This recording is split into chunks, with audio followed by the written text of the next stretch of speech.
Hello, welcome to my channel. आज की कहानी घमंडी राजा और चालाक जाटनी के विवाह की रोचक कहानी। एक समय की बात, एक विशाल और समृद्ध राज्य में राजेंद्र नाम का एक राजा रहा करता था। लेकिन राजा राजेंद्र अपने वैभव और शक्ति के कारण बहुत घमंडी हो गया था। उसे लगता था कि उससे बड़ा और बुद्धिमान इस संसार में कोई नहीं है। वह हमेशा अपने आप की विशिष्ट श्रेष्ठ समझता और उच्च समझकर उनसे बात करता था। यदि कोई प्रजा अपनी परेशानी लेकर दरबार में आते तो वह उनकी बात पूरी बिना ही निर्णय सुना देता था।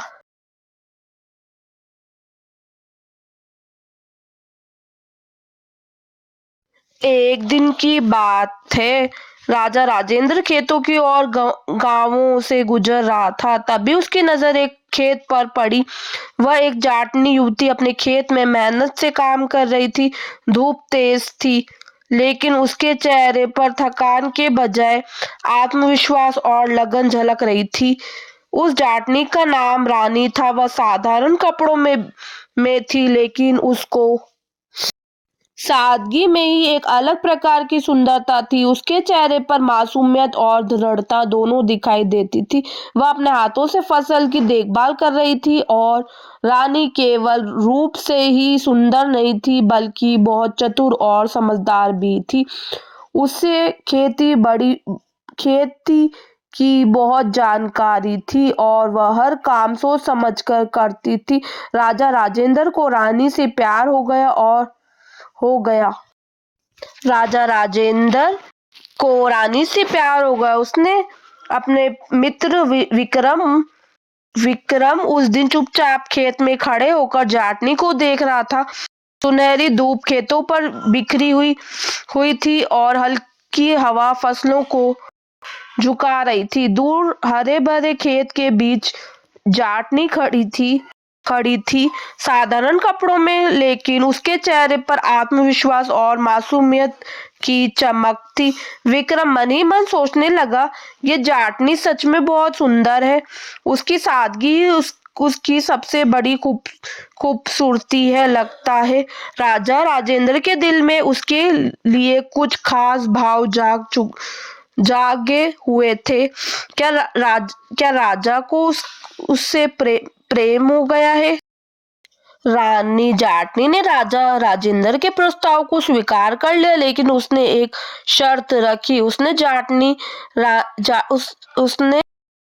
राजा से रानी जाटनी ने कहा, मैं आपके साथ विवाह करूंगी, लेकिन आपको मेरे 3 सवालों का जवाब देना होगा। अगर आप मेरे सवालों का जवाब नहीं दे पाए तो आपको मुझे अपने महल से जाने देना होगा। राजा राजेंद्र ने रानी की शर्त को स्वीकार कर लिया और कहा, मैं आपके सवालों का जवाब दूंगा। रानी ने पहला सवाल पूछा, जिस चीज को आप सबसे ज्यादा प्यार करते हैं वह क्या है? राजा राजेंद्र ने सोचा और कहा, मुझे अपने राज्य से सबसे ज्यादा प्यार है। रानी जाटनी ने कहा, आपका जवाब गलत है। आपको अपने आप से सबसे ज्यादा प्यार है। राजा राजेंद्र को एहसास हुआ कि रानी सही कह रही है। उसने अपने आप से सबसे ज्यादा प्यार है। रानी ने दूसरा सवाल पूछा, जिस चीज को आप सबसे ज्यादा डरते हैं वह क्या है?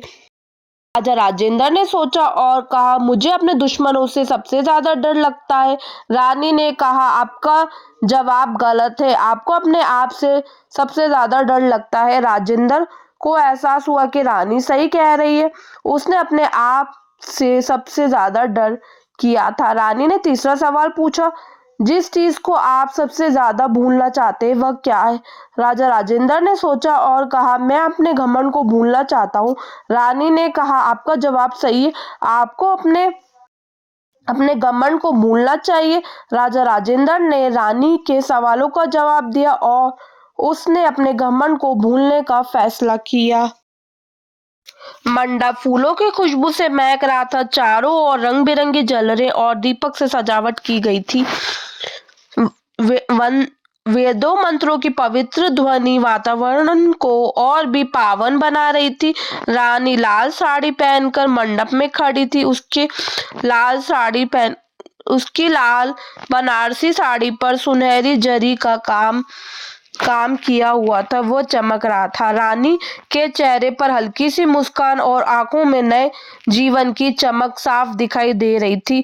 वहीं राजा राजेंद्र शेरवानी पहनकर विवाह के लिए तैयार खड़ा था।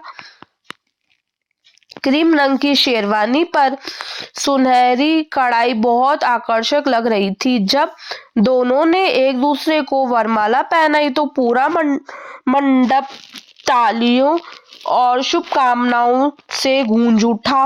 अग्नि के साथ फेरे लेते समय दोनों ने साथ सम्मान करना और हर परिस्थिति में एक दूसरे का साथ देने का वचन किया। इस तरह रानी और राजा राजेंद्र का विवाह हर्ष उल्लास और प्रेम। रानी का स्वागत पूरे महल में बहुत खुशी और उल्लास के साथ किया गया। जैसे ही वह द्वार पर पहुंची, शहनाइयों की मधुर गूंजने लगी। रानी मीरा दोनों हाथ जोड़कर विनम्रता से सबका अभिवादन कर रही थी। उसके चेहरे पर शालीन मुस्कान थी और आंखों में आदर व कृतज्ञता झलक रही थी। वह धीरे धीरे सबके सामने सिर झुकाकर आशीर्वाद दे रही थी। उसकी सादगी और विनम्र व्यवहार ने सबका दिल जीत लिया। महल में आज सचमुच उत्सव जैसा वातावरण था और सभी लोग नई रानी के स्वागत से अत्यंत प्रसन्न थे। शादी का उत्सव पूरे जोश और उमंग के साथ मनाया जा रहा था। महल रंग बिरंगी रोशनियों और फूलों से सजा हुआ था। ढोल और शहनाइयों की मधुर धुन पर वातावरण आनंद से भर गया। मंच के सामने नीता और सुभाष नृत्य कर रहे थे। दोनों पारंपरिक पोशाक ताल के साथ सुंदर भाव से नृत्य प्रस्तुत कर रहे थे। उनके चेहरे पर खुशी साफ झलक रही थी और उनके कदमों की ताल पर सभी मंत्रमुग्ध होकर देख रहे थे। इस तरह राजा राजेंद्र और रानी जाटनी विवाह के बाद सुखपूर्वक अपना जीवन बिताने लगे। महल में अब पहले जैसी कठोरता नहीं रही थी। रानी की सादगी और समझदारी ने राजा के स्वभाव में भी बदलाव ला दिया था। राजा राजेंद्र, जो पहले घमंडी और कठोर माने जाते थे, वे रानी के साथ बैठकर राज्य के कार्यों पर चर्चा करते हैं और न्यायपूर्वक निर्णय लेते हैं। रानी जाटनी भी अपने सरल स्वभाव और दयालु हृदय से सबका मन जीत लेती है। वह महल की जिम्मेदारियों को संभालते हुए गरीब और जरूरतमंद की सहायता करती है। इस कहानी से हमें यह सीखने को मिलता है कि घमंड करना बुरी बात है और हमें अपने आप को दूसरों से बड़ा नहीं समझना चाहिए।